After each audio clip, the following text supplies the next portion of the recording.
बिल्कुल।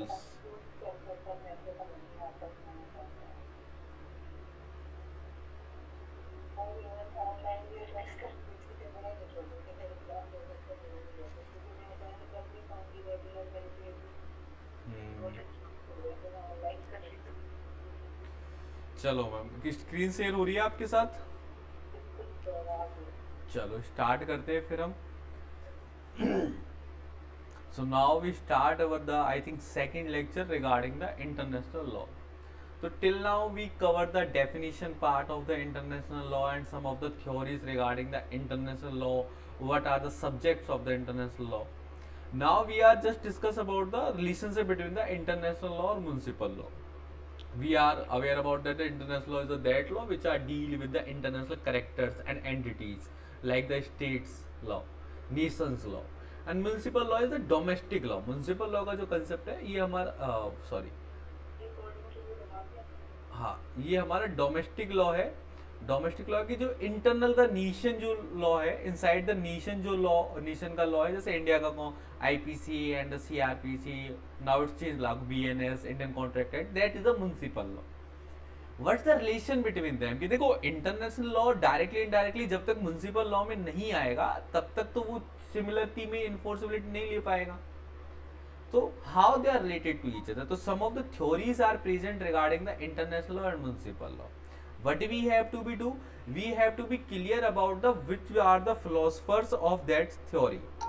आपको जो मैंने पीडीएफ शेयर करी है अपने टेलीग्राम ग्रुप पे, तो आप उसमें बस आपको ये कंसर्न करना है कि कौन सा फिलोसोफर, कौन सा स्कॉलर किस थ्योरी से रिलेट करता है। बाकी theory part we just cover with this class, but ना मेमोराइजेबल पार्ट इज दैट कि आपके माइंड में क्लियर होना चाहिए कि ये स्कॉलर है तो इसने ये थ्योरी दी है, ठीक है। जैसे कि ड्यूलिस्टिक थ्योरी है, दैट आर बीज performed by the Triepel and Anzilotti, ठीक है।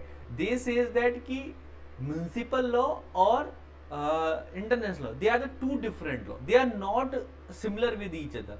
उसका जुरिडिक्शन अलग है, इसका जुरिडिक्शन अलग है, इंटरनेशनल लॉ का बेसिस अलग है, म्युनिसिपल लॉ का बेसिस अलग है, principle origin source are completely different of the all of these, अलग अलग दोनों वर्क करेंगे, ठीक है। वही म्युनिसिपल लॉ द्वारा बता दो।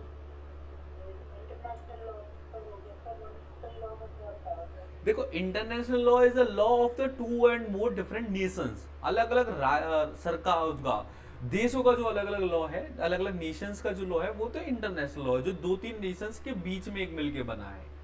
म्युनिसिपल लॉ वो लॉ है जो इनसाइड द नेशन है, लाइक इंडिया की अगर हम बात करें तो इंडियन कॉन्ट्रैक्ट एक्ट है, भारतीय न्याय संहिता है, इंडियन एविडेंस एक्ट है। These are the laws which are work in the inside the India, inside the Nations.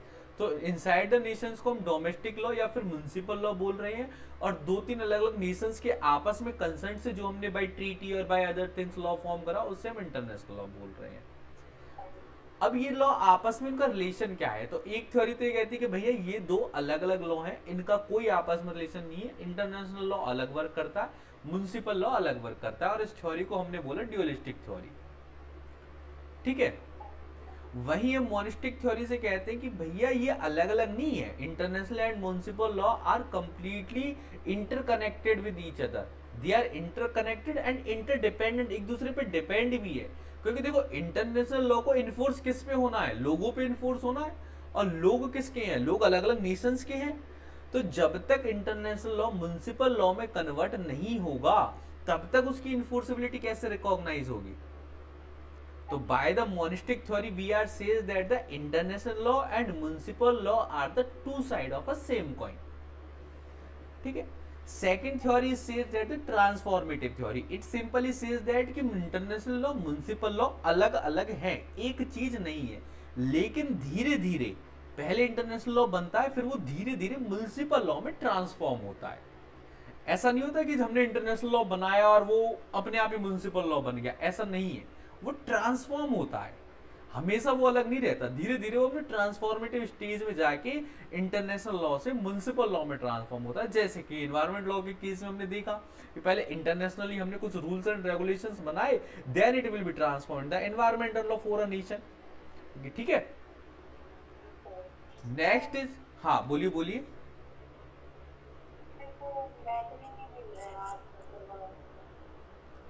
अच्छा, ये पीडीएफ में नहीं मिल रहे आपको? ये वाला जो टॉपिक है, ये जो कल की जो मैंने पीडीएफ शेयर करी थी उसमें रह गया था, ये उसका टॉपिक है। ठीक है, अब आप सर्च कीजिए कल की पीडीएफ में, उसके लास्ट के पेजेस में होंगे। हाँ हाँ, वही पेजेस हैं ये। Next is about the delegation theory. Delegation theory is somehow related with the transformative theory. It says that कि these are not transform in that form that are delegated by the state. ठीक है, ये कह रही है कि ये जी transform नहीं होते। अगर स्टेट किसी उस ट्रीटी का, सपोज इंटरनेशनली कोई ट्रीटी बनी और कोई स्टेट उसका मेंबर नहीं है, तो उस स्टेट में तो ट्रांसफॉर्म नहीं होंगे। ये उसी स्टेट पे ट्रांसफॉर्म होंगे जो स्टेट उस ट्रीटी का मेंबर है, उसकी साइनिंग मेंबर है। ठीक है, जब वो उसका मेंबर बनेगा तब उस स्टेट पे वो पावर डेलीगेट होंगे कि भैया अब जो इंटरनेशनल लॉ बने हैं उसे तू अपनी कंट्री में भी इफेक्टिव कर। ठीक है, उस ट्रीटी को अपनी कंट्री में इफेक्ट कर। तो वो पावर जो इंटरनेशनल अथॉरिटी की थी लॉ बनाने की, वो उन्होंने स्टेट को दी और स्टेट ने अपने यहाँ जाके सेम मैनर में वो पावर इफेक्टिवली क्रिएट करी।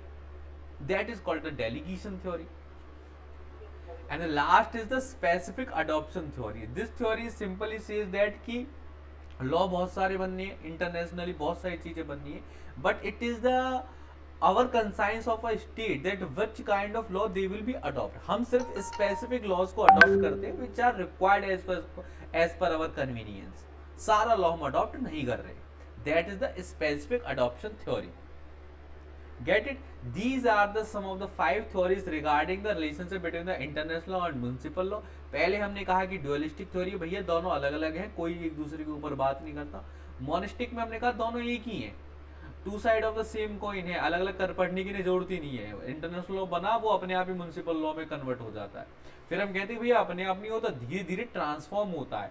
फिर हमने कहा कि भाई ट्रांसफॉर्म भी नहीं होता, स्टेट उसको डेलीगेट करता है, स्टेट उसको इफेक्टिवली वर्क में लाता है। और लास्ट हम से वी आर सेड दैट कि लाता तो स्टेट इफेक्टिवली है, लेकिन जो उसे अच्छा लगता है उसे ही स्पेसिफिकली अडॉप्ट करता है, सब कुछ नहीं लाता।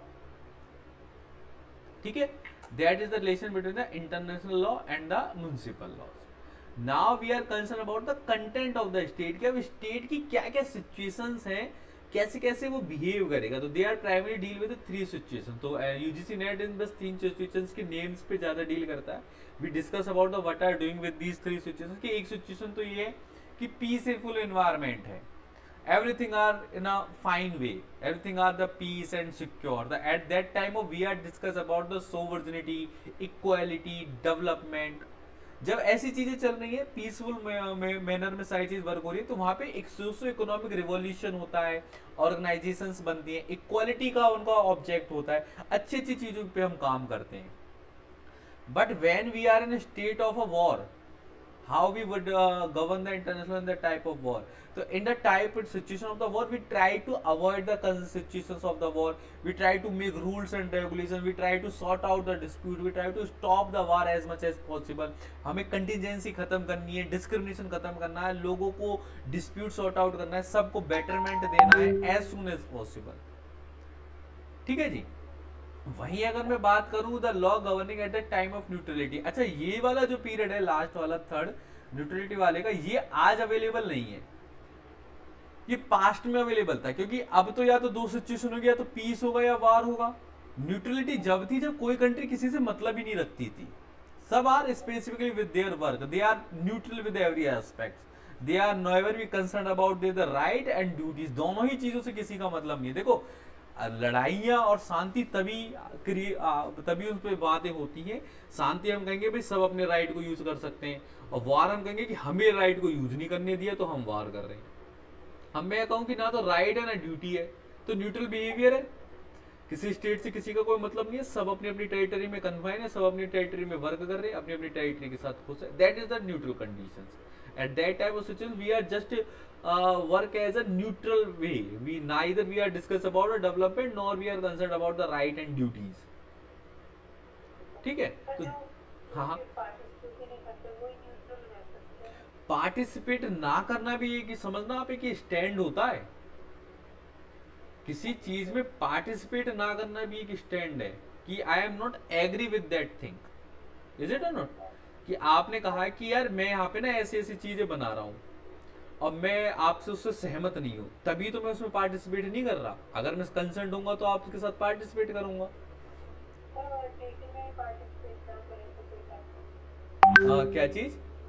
ट्रीटी में, कन्वेंशन में ही हाँ, पार्टिसिपेट। कन्वेंशन में कोई पार्ट, जैसे कि मैं आपको बताऊं कि 1990 से पहले India are not open for the international market. हम आ, वैश्विक बाजार का हिस्सा ही नहीं थे। तो उसका मतलब ये नहीं था कि हम न्यूट्रल थे, उसका मतलब ये था कि हम इंटरनेशनल मार्केट के फेवर में ही नहीं थे।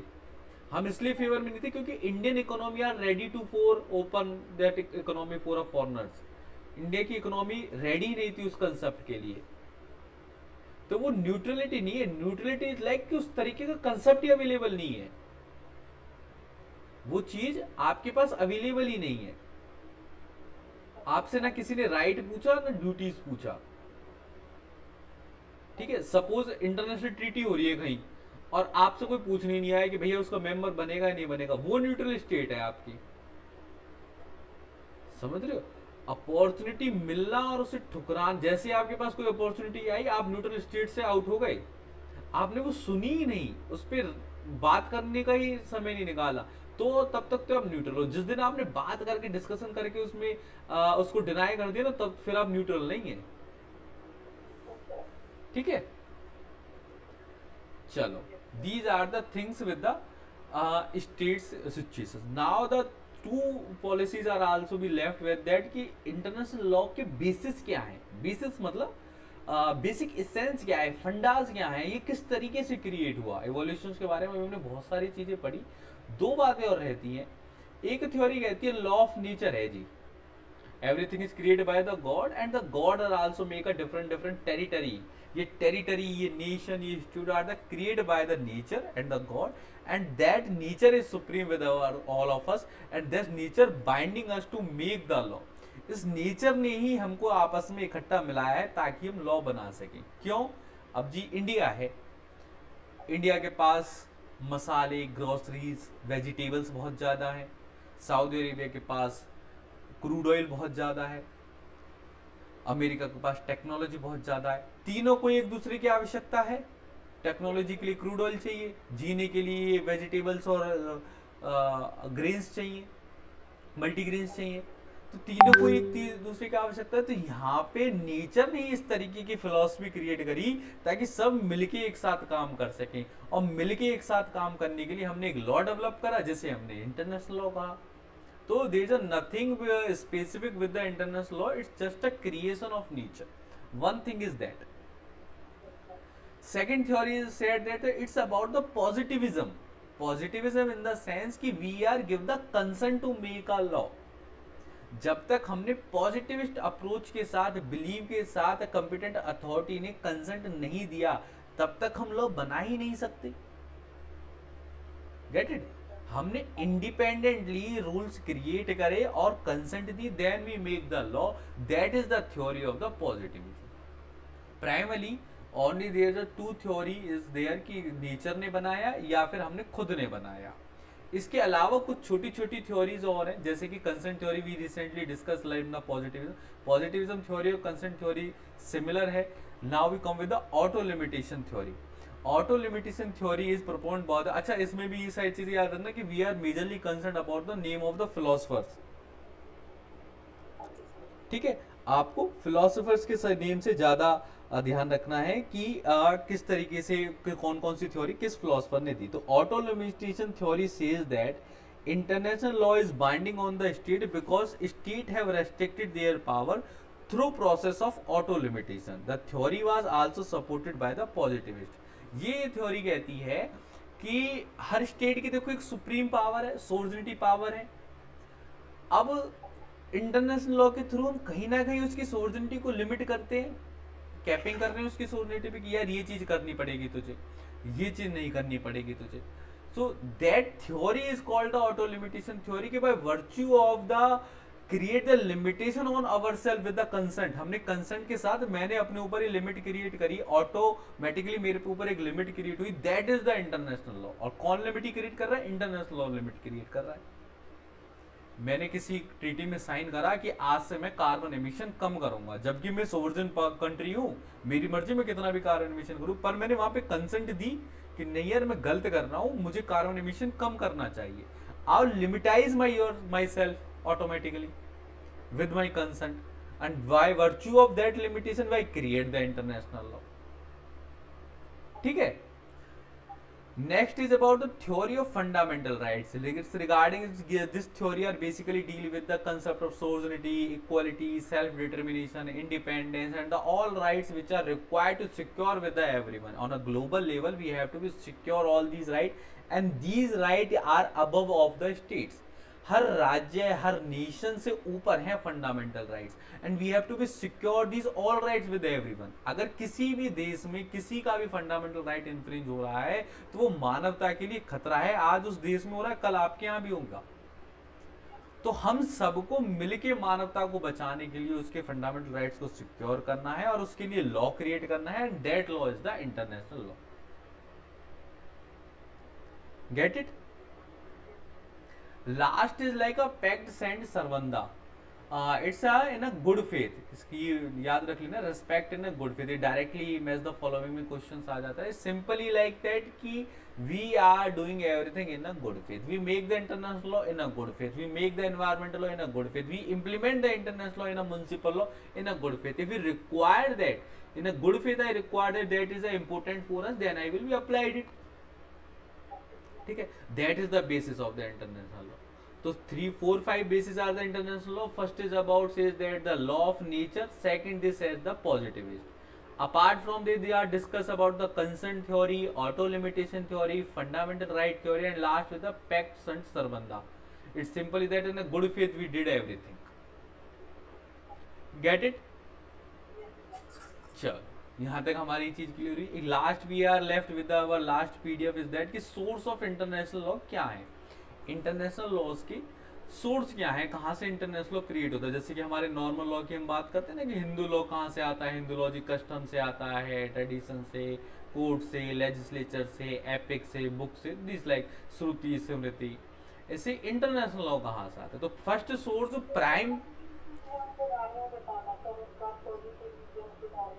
पॉजिटिविस्टिक थ्योरी एक बार बताऊं। Positivistic theory is simply like the concept of consent. कि the consent when required in a positive manner, that is the reason for making the international law.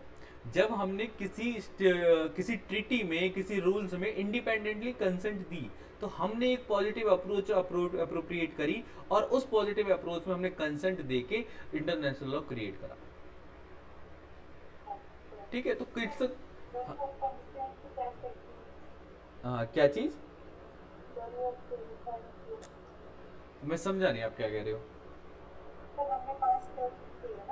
हाँ, तो इसके आप ये कह रहे हो कि थ्योरी ऑफ कंसेंट भी है अलग से।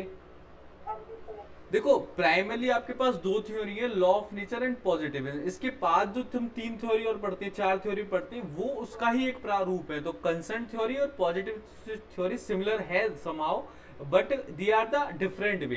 इन 4 थ्योरी को हम एक साथ पढ़ रहे हैं और उन 2 थ्योरी को एक साथ पढ़ रहे हैं। समझ रहे हो मेरी बात कि प्राइमरली हमने 2 थ्योरी डिस्कस करी, उसके अलावा हमने 4 अलग से लेके आए ऑन अ डिफरेंट मैनर कि भाई इन 4 तरीकों से मान लो, या फिर खाली उन 2 तरीके से। वो होता है ना कि कितने टाइप के लॉज हैं, तो या तो इन 2 तरीके की लॉ मान लो या फिर इन 3-4 तरीके की लॉज मान लो। ठीक है, consent theory positive theory similar है, नो डाउट अबाउट इट। आप इसके स्कॉलर्स देख लीजिए, एंजेलोटी, ट्रिपल एंड ओपनहेम। और वहीं अगर मैं कंसेंट थ्योरी की बात करूं, briefly, Starke and Anzilotti, Anzilotti is a common with them. ठीक है जी, it's completely depend upon the consent of them. ठीक है, now we come with the source of international law. तो अगर जो पहला सोर्स और सबसे इंपॉर्टेंट सोर्स है वो है ट्रीटी का, कि जितने भी इंटरनेशनल लॉ बने, कंट्रीज आई, आपस में उन्होंने बात करी, उन्होंने कन्वेंशंस करे और रूल्स फॉर्म करे, ट्रीटीज बनाई कि भाई ये चीजें हमारे बीच में इस तरीके से रहेंगी। तो पहला सोर्स तो आपको इंटरनेशनल लॉ में ट्रीटीज का हो गया। ट्रीटीज की एक लंबी सीरीज अभी हमने रिसेंटली पढ़ी थी, चाहे वो वियना कन्वेंशन हो, जेनेवा हो, यूएन हो, लीग ऑफ नेशन हो, और इसके अलावा पेरिस कन्वेंशन हो, करगिल कन्वेंशन हो, so many else. Next is about the international uses and custom. Custom is like बहुत सारी रिचुअल्स पहले से ही चले आ रहे हैं कि यहाँ से ये चीज जाएगी, या फिर कोई हम सामान भेज रहे हैं किसी कंट्री में तो ये वाला पैसेज फॉलो करा जाएगा. किसी के ट्रेड में हमने ये मान रखा कि पहले पैसे आएंगे फिर हम उसे आगे पेमेंट करेंगे. So all that custom when get the legal enforcement, when they get the legal enactions with that, so it become the law. ठीक है, तो काफी सारे कस्टम भी लॉ में ट्रांसफर कर दिए गए. ठीक है. Next is about the charter of United nation. After the establishment of the United nation, they create a charter with the every country, with the every nation who are the part of the United Nation, कि भाई ये charter आपको follow करना है. that are make with the object of the mutual relationship, good faith, non arbitrariness and a good conscience, and with the equal welfare of a whole all nations. ठीक है, तो UN ने एक charter बनाया जिसमें सबके वेलफेयर के हिसाब से कुछ प्रिंसिपल सेट करे गए जो सब पे लगते हैं, जो आज की डेट में इंटरनेशनल लॉ का one of the prime source है. इवन नॉट ओनली दैट कि यूनाइटेड नेशन के तो सारे जितने ऑर्गन्स भी हैं वो भी इंटरनेशनल लॉ क्रिएट करने के प्राइम सोर्स में के रूप में वर्क करते हैं. ठीक है. Next is about the general principle of law recognized by the civilized state. Civilized state ने जो नॉर्मल प्रिंसिपल्स लॉ के रिकॉग्नाइज कर रखे हैं कि हाँ ये ठीक है, ऐसे चलेगा, इस तरीके से चलेगा, that are also be the source of law. जो भी सिविलाइज्ड स्टेट मान लेती है कि ये ठीक है, वो लॉ में कन्वर्ट हो जाता है. Apart from that the judicial decision, judicial decision like international court of justice या फिर इंटरनेशनल क्रिमिनल कोर्ट. दो कोर्ट्स हैं हमारे पास प्राइमरली, दो, कि इंटरनेशनल कोर्ट ऑफ जस्टिस और international criminal court. They are the biggest source of the judicial decision. Whatever the decision are come, यहाँ पे काफ़ी केसेस की मैं आपको लिस्ट भी प्रोवाइड करूंगा जो make this like a Lotus case, jurisdictions case, that are the cases which specially create the law with the international paradigms. ठीक है. Next is about the international comity. International comity is like a international behaviour. एक country दूसरी country के साथ जैसा behave करती है वैसा ही वो पाती है, उसी से उनके बीच में लॉ क्रिएट हो जाता है. ठीक है. जैसा आपका इंटरनेशनली बिहेव रहेगा वैसा ही दूसरी कंट्री से आपको बिहेवियर इन रिस्पेक्ट में मिलेगा, रिटर्न में मिलेगा, उसमें वो आपके इंटरनेशनल क्रिएट लॉ क्रिएट करेगा. आपके एट्रीब्यूट्स, आपके etiquettes are define that the what kind of international law you want. मैं किसी से अगर एनिमी रिलेशन बनाना चाहूंगा तो एनिमी लॉ क्रिएट होगा मेरा और उसके बीच में. फ्रेंड रिलेशन बनाना चाहूंगा तो फ्रेंड रिलेशन क्रिएट होगा. ठीक है. Next is about state paper. State paper are the exchange of paper between two और मोर स्टेट्स, कि हमने एक दूसरे के साथ कुछ पेपर एक्सचेंज करे regarding the agreement, regarding the memorandum of association, regarding the memorandum of union, what ever the papers, letters, उसके लेटर्स के थ्रू हमने कुछ उनके साथ लॉ बनाया. It's somehow related, look like a treaties and conventions. We just give the different name to it. ठीक है. Treaty और कन्वेंशन की तरह बस हमने एक पेपर साइन कर लिया, उनके साथ एक एक्सचेंज कर लिया कि ये मैं आपको दूंगा, ये आप मुझे देना, और इसी तरीके से हम आपस में लॉस क्रिएट करेंगे. ठीक है. और last is about the equity and justice. The residuary law, residuary source की whatever the law are create that should be based on the concept of equity, justice and good concept. The single motive of the international law or to the make the welfare of nation and recommend the peace with the every nation. तो equity बनी रहे, न्याय बना रहे, उसी से piece बनी रहेगी. ठीक है जी. These are the international source of international law. Now we come with the concept of recognition. देखो जी, अब तक हमने ये जाना कि स्टेट ने कैसे आपस में मिलकर लॉ बनाए. Now the question is come कि what is the state. State कैसे बनता है, स्टेट की फॉर्मेशंस क्या है. इंडियन कॉन्स्टिट्यूशन में article 1 and 2 are describe about the Indian states and the article 12 specially define the what is the state. तो वो कहता है कि पार्लियामेंट के लेजिस्लेचर, स्टेट की लेजिस्लेचर और any other authority which are doing on behalf of the work of government, that are the state. लेकिन यहाँ पे हमने कुछ एसेंशियल्स देखे, कुछ क्वालिफिकेशन क्राइटेरिया देखे to make a state. First of all you have to be population with yourself. आपके पास एक अपनी जनसंख्या हो तभी आप अपने आप को स्टेट कह सकते हो. डिफाइनेड टेरिटरी हो, आपके पास एक कंप्लीट कन्फाइंड टेरिटरी हो कि भाई ये एरिया मेरा है और उस पर आपका राइट हो. फिर एक गवर्नमेंट हो जो आपकी पॉपुलेशन को कंट्रोल करती है और आपको रिप्रेजेंट करती है, उस स्टेट को रिप्रेजेंट करती है. और फिर last you have the capacity to enter the relationship with the other state, या फिर मैं कहूँ सोवर्जिनिटी हो, आपके पास कैपेसिटी हो कि किस पूरे देश के बिहाफ पे आप एक्शन ले सकते हो, आप किसी दूसरी कंट्री के साथ रिलेशनशिप में जा सकते हो, कोई भी रिलेशन बना सकते हो, आप अपनी कंट्री के सुप्रीम हो, किसी और का आपकी कंट्री पे रूल ना हो। आपकी कंट्री पे अगर किसी और का रूल होगा तो आप स्टेट नहीं हो, फिर तो आप कॉलोनी हो, जैसे कि ब्रिटिश एम्पायर के टाइम पे हम थे। तो 4 things are required: permanent population, definite territory, government and the sovereignty. Get it? Now the thing is come the recognition. Recognition जो है बड़ा ही इंपॉर्टेंट टॉपिक है, मैं आपको बताऊं। रिकॉग्निशन का क्या सिनेरियो है कि सपोज आपने स्टेट फॉर्म कर लिया, स्टेट आपके पास बन गया, जब तक आसपास की कंट्री उसे रिकॉग्नाइज नहीं करती तो how can you say that it is a state? Recognition बहुत जरूरी है। घर में बच्चा पैदा हुआ तो उस बच्चे को आसपास का समुदाय रिकॉग्नाइज जरूर करे कि हाँ ये आपका बेटा। अगर वो रिकॉग्नाइज ही नहीं होगा तो उसका एग्जिस्टेंस पे क्रेडिबिलिटी क्वेश्चन मार्क रहेगा हमेशा। जब आप एक प्लॉट लेते हो तो रजिस्ट्री भी करवाते हैं, बाउंड्री भी करवाते हैं, नेम प्लेट भी लगवाते हैं कि भैया मेरा है और तुम भी जान लो मेरा है। अगर मैं कल को कह दूं नहीं तेरा नहीं ये तो मेरा है, तो इसका मतलब मेरे रिकॉग्निशन पे सवाल उठ गया। तो एक अच्छे स्टेट के लिए सबसे पहले जरूरी है कि उसके आसपास के नेबर और मैक्सिमम कंट्रीज उसे रिकॉग्नाइज करें और उसे ऐसे स्टेट माने। जैसे कि मैं आपको बताऊं, ताइवान के साथ चाइना का एक पार्ट है ताइवान। ताइवान हमेशा से फाइट कर रहा है अलग कंट्री बनने की। अब इंडिया उसे रिकॉग्निशन दे दे, और चाइना ने सबको ये थ्रेट दे रखा है सब कंट्रीज को कि कोई उसे रिकॉग्निशन नहीं देगा, कोई उसे सेपरेट कंट्री नहीं मानेगा। क्योंकि अगर कोई उसे सेपरेट कंट्री मान लेगा तो उसका एक अलग नक्शा भी बनने लगेगा, अलग पॉपुलेशन भी बनने लगेगी, गवर्नमेंट भी बनने लगेंगी, लोग उनसे अलग से रिलेशन भी करने लगेंगे, फिर तो वो परमानेंटली स्टेब्लिश हो जाएगा। इसलिए वो सबसे ये कहता है कि जो भी ताइवान को रिकॉग्निशन देगा वो मुझसे दुश्मनी लेगा। ठीक है? So that is the concept behind the recognition. Recognition होना एक बहुत कंट्री के लिए बहुत जरूरी है। इंडिया जब इंडिपेंडेंस मिली तो इंडिया को बहुत अर्ली स्टेज में तो रिकॉग्निशन ही नहीं मिली, लोग रिकॉग्नाइज नहीं करते थे। इवन यूरोपियन कंट्रीज को तो ये लगता था कि ये इंडिया तो बस 5-10 साल ही सर्वाइव कर पाएगा, फिर वहां पे फिर किसी ना किसी का राज हो जाएगा। ठीक है? so that is the concept of the recognition which is a majorly required for a become a definite nation with yourself। और रिक्वायरमेंट वही है कि आपके पास एक टेरिटरी होना चाहिए, आपका वहां पे कंप्लीट कंट्रोल होना चाहिए, पॉपुलेशन होनी चाहिए और एक गवर्नमेंट होनी चाहिए।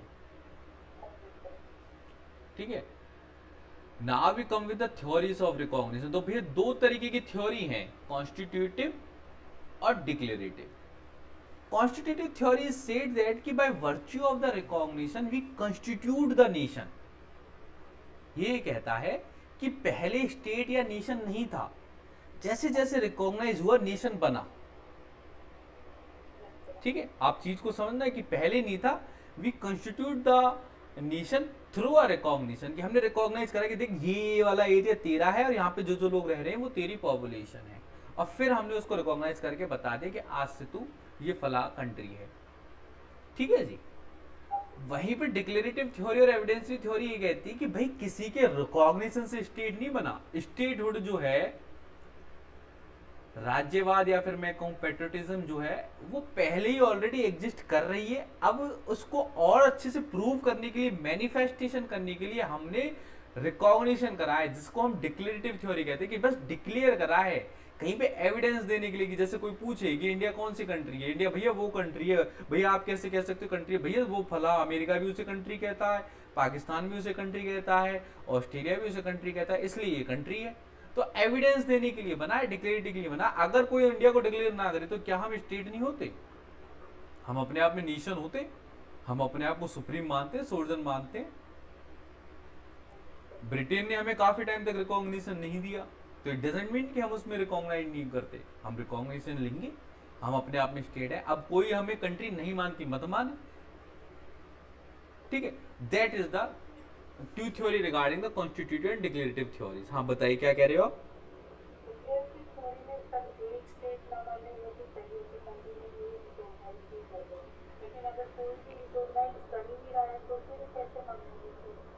देखो ये कह रहा है कि रिकॉग्निशन से ये मतलब देखो दो बातें हो रही हैं। कॉन्स्टिट्यूटिव में कह रहा हूं कि रिकॉग्निशन से स्टेट बना है, डिक्लेरेटिव में कह रहा हूं रिकॉग्निशन से स्टेट नहीं बना, लेकिन स्टेट का एविडेंस क्रिएट हुआ है। स्टेट तो हम पहले बन चुके थे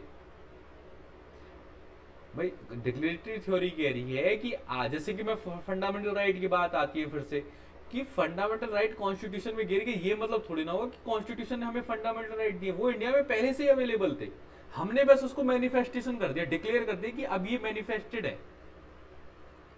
सेम कंसेप्ट स्टेट के साथ है कि अगर कोई कंट्री हमें नहीं मान रही, मत माने, लड़के देख ले हमसे। अगर आज भी कोई इंडिया के एग्जिस्टेंस को नहीं मानता और कहता है कि यहाँ किसी और का राज है, तो उसको कहने दो, अगर उसमें दम हो तो वो हम पे राज करके देख ले। ठीक है, तो जिससे हम ये थोड़ी ना कह सकते कि इंडिया है ही नहीं किसी के कहने या ना कहने से। हाँ, कह देता है तो अच्छी बात है, और ज्यादा डिक्लेयर हो जाएगा, और ज्यादा एविडेंस क्रिएट हो जाएगा, स्ट्रॉन्ग एविडेंस बन जाएगा हमारा। नहीं कहता तो हमारी स्टेटहुड पे खतरा थोड़ी है। ठीक है, काफी कंट्रीज ऐसी हैं जो जिसे आज भी पूरी दुनिया रिकॉग्नाइज नहीं करती, कुछ कंट्रीज ही करती है, कुछ नहीं करती, पर वो चल रही है, उनका सर्वाइवल चल रहा है।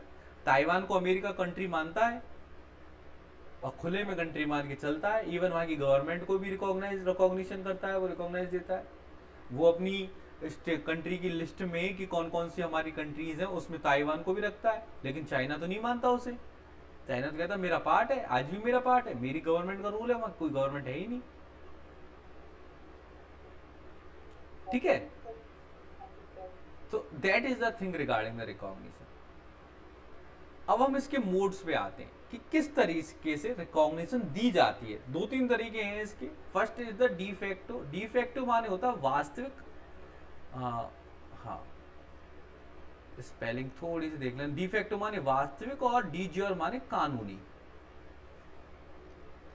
ठीक है, डिफेक्टो में आप फैक्चुअली रिकॉग्निशन दे रहे हैं कि हाँ हाँ ठीक है ये कंट्री है, और टेम्परेरी बेस्ड हो सकती है। डिफेक्टो ना प्राइमरी टेम्परेरी बेस्ड हो सकता है। आप स्ट्रांगली नहीं कह रहे, आपने ओरली दे दिया, लीगली आपने अभी हमको रिकॉग्निशन नहीं दिया, you just make the de facto recognition कि हाँ हाँ ठीक है ये कंट्री इंडिया के नाम की है तो सही, उसने लीगल रिकॉग्निशन दिया। But when the country give the de jure recognition, it's a complete legal recognition that the country are present, it's a territory, it's have the population, it have the society, it have the all essential which are required to make a state. कई बार क्या होता है कि पहले कोई country दूसरी country को डी फैक्टो रिकॉग्नाइज करती है, फिर धीरे धीरे डीज्योर में कन्वर्ट हो जाती है। डीज्योर आपका परमानेंट है, डीज्योर होने के बाद आप उसे कैंसिल नहीं कर सकते। डी फैक्टो एक टेम्परेरी है। ठीक है, ये जो सारे आपके एम्बेसी बनना और उच्चायुक्त का नियुक्त होना, एम्बेसडर का नियुक्त होना, ये तभी होता है जब आप उस कंट्री की रिकॉग्निशन कर लेते हो कि हाँ ठीक है आप कंट्री है, आप कृपया अपनी एम्बेसी खोलिए हमारे यहाँ, और हम भी आपके यहाँ एक एम्बेसी ओपन करेंगे अपनी। ये तभी हो सकता है। जब तक हम उसे कंट्री नहीं मान लेते तो उसे एम्बेसी भी नहीं ओपन करने देते। ठीक है जी, that is the de jure and de facto. इसके अलावा दो और है, इम्प्लाइड और कलेक्टिव। देखो दो तरीके से रिकॉग्निशन हो सकता है। एक तो होता है एक्सप्रेसली। एक्सप्रेसली तो आपने डीज्योर में कर दिया, लीगली कह दिया। इम्प्लाइड ये कि आपने बोला नहीं है, पर आपका जो एक्ट है ना वो ये बता रहा है कि आपने उसको रिकॉग्नाइज कर लिया। सपोज किसी ने स्टार्टिंग फेज में इंडिया के साथ कॉन्ट्रैक्ट बनाना स्टार्ट कर दिया, इंडिया के साथ ट्रेड रिलेशनशिप बनाने स्टार्ट कर दिए, तो आपने इनडायरेक्टली इंडिया को रिकॉग्निशन दे दिया। ठीक है, इनडायरेक्टली। और collectively is like similar, like collectively is a very easy form that the so many countries, 5-6 countries are collectively recognized to the another country। 5-6 कंट्रियों ने मिलकर दूसरी कंट्री को रिकॉग्निशन दे दिया, उसे हम कलेक्टिव रिकॉग्निशन कहते हैं। यहाँ तक चीजें क्लियर? रिकॉग्निशन की डेफिनेशन, रिकॉग्निशन की थ्योरी एंड रिकॉग्निशन के मोड। कोई कुछ doubt? Implied simply like that we have a make some relationship with the one country। हमने उसको अभी तक रिकॉग्निशन नहीं दिया, लेकिन हमने उसके साथ ना रिलेशनशिप बनाने स्टार्ट कर दिए, हम उसके साथ ट्रेड कर रहे हैं, उसके साथ कॉन्ट्रैक्ट कर रहे हैं। तो इसका मतलब हम इम्प्लाइडली, एक्सप्रेसली नहीं, अपने एक्ट से ये दर्शा रहे हैं कि हमने उसको रिकॉग्निशन दे दिया। बोला नहीं है अभी, मुंह से कहा नहीं है, लेकिन अपने एक्ट के थ्रू उससे मिलने जाते हैं, वहाँ के प्रधानमंत्री को बुलाते हैं, उनके साथ कॉन्टैक्ट करते हैं, मिलिट्री एक्सरसाइज करते हैं, एक्टिविटीज करते हैं उनके साथ। तो इम्प्लाइडली हम अपने एक्ट के थ्रू हमने उसको रिकॉग्निशन दे रहे हैं। एक्सप्रेसिवली तो हम डीज्योर और डी फैक्टो में देंगे। ठीक है. Now we come with the concept of the uh, uh, doctrines of recognition. ये दो तीन डॉक्ट्राइन है. We just have to be quite discuss about it कि Strada, Stimson और Hellestein. Strada is simply like that we give the recognition to sort out the dispute of borders, peaceful resolution and self determination. तीन चार चीज़ें हैं border dispute को ख़त्म करने के लिए, पीस बनाए रखने के लिए, डिटर्मिनेशंस को ख़त्म करने के लिए, एसेंस रिक्वायरमेंट्स को ख़त्म करने के लिए ऑफ अ वॉर को. तो हम स्टेट को फॉर्म करते हैं. Whenever the state are made for the peaceful resolution and dispute resolution, that is called the Estrada doctrine. जब हम किसी स्टेट की फॉर्मेशन करते हैं डिस्प्यूट रिजोल्व करने के थ्रू या फिर बॉर्डर डिस्प्यूट को खत्म करने के थ्रू, तो उससे हम स्ट्राडा डॉक्ट्राइन कहते हैं. वहीं अगर मैं स्टिम्सन डॉक्ट्राइन की बात करूं तो Stimson doctrine says that the any state which has come from the aggression, किसी लड़ाई झगड़े की वजह से अगर कोई स्टेट क्रिएट होता है तो हम उसे स्टेट नहीं मानेंगे. ठीक है. अगर किसी लड़ाई से एग्रेशन की आउटपुट से स्टेट आता है तो that will be not be recognize that state. ठीक है. That is a Stimson. तो स्ट्राडा ने ये कहा कि डिस्प्यूट रिजोल्यूशन के थ्रू आपने किसी स्टेट को फॉर्म करा कोर्ट के थ्रू या फिर किसी और में अथॉरिटी के थ्रू, तो वो तो डॉक्ट्राइन में स्ट्राडा ऑफ रिकॉग्निशन लगेगी. स्टिम्सन ये कह रहा है कि भैया एग्रेशन के थ्रू लड़ाई चल रही है, प्रोवोकेशन में दो तीन कंट्री आपस में बट गई, तो अब आप कह रहे हैं जैसे कि सपोज खालिस्तान ही कहने लगे, पंजाब से खालिस्तान अलग होना चाहता, वो कहने लगे कि भाई लड़ाई झगड़ा करके हम अलग हो गए, अलग हो गए, अलग हो गए. That will not be recognized. वो गलत है. स्टिम्सन डॉक्ट्राइन है, वो एग्रेशन के थ्रू आई हुई स्टेट्स को रिकॉग्नाइज नहीं करा जाएगा. Last is about the Hallstein doctrine. Hallstein doctrine are quite different from the others. Hallstein doctrine ये कहता है कि एक कंट्री है, दो तीन कंट्री, स्पेशली मैं आपको बताऊं कि ये जर्मनी में ज़्यादा देखने को मिला. जर्मनी में डिप्लोमेटिक रिलेशन को बनाए रखने के लिए हमने किसी को रिकॉग्निशन दे दी ताकि आपके मेरे रिश्ते अच्छे बने रहे कि भाई मैं भी अभी इंडिपेंडेंट हुआ, आप जैसे इंडिया पाकिस्तान साथ में इंडिपेंडेंट मिली और डिवीजन हो गया, तो दोनों ने सबसे पहले एक दूसरे को रिकॉग्निशन दे दिया, डिप्लोमेटिक रिलेशन बनाए, क्योंकि दोनों की आवश्यकता थी. ठीक है. तो कहीं आपने डिप्लोमेटिक रिक्वायरमेंट के लिए, रिलेशनशिप के लिए, डिप्लोमेटिक रिलेशन को स्टैब्लिश करने के लिए आपने कोई अगर किसी को रिकॉग्निशन दी है तो हेलस्टीन डॉक्ट्राइन कहलाएगी कि you get the recognition through the doctrine of Hallstein. Aggression के थ्रू अगर आपको रिकॉग्निशन लेना चाहते हो तो वो गलत है, उसको स्टिम्सन डॉक्ट्राइन कहेंगे. अगर बाउंड्री डिस्प्यूट रिजोल्यूशन के थ्रू, पीस वेलफेयर के लिए के थ्रू आपने रिकॉग्निशन लिया है तो उसे हम डॉक्ट्राइन ऑफ स्ट्राडा कहेंगे. चीजें क्लियर हुई है तीनों. Estrada is for the peace resolution, Stimson for the aggression and Hallstein for the diplomatic relation. ठीक है. तो रिकॉग्निशंस की we are concern about the definitions. We give the two theories, constitutive and declarative theories. We give the modes की how to get the recognition. तो they are the four modes: de facto, de jure, implied and collective. If I discuss about the doctrine, तो Strada, Stimson, Hellestein. Strada is for the peaceful dispute resolution, Stimson for the aggression and Hellestein for the diplomatic. Get it? कोई doubt किसी का? चलो आज की class यही and करते हैं फिर अब हम. Thank you then, thank you everyone.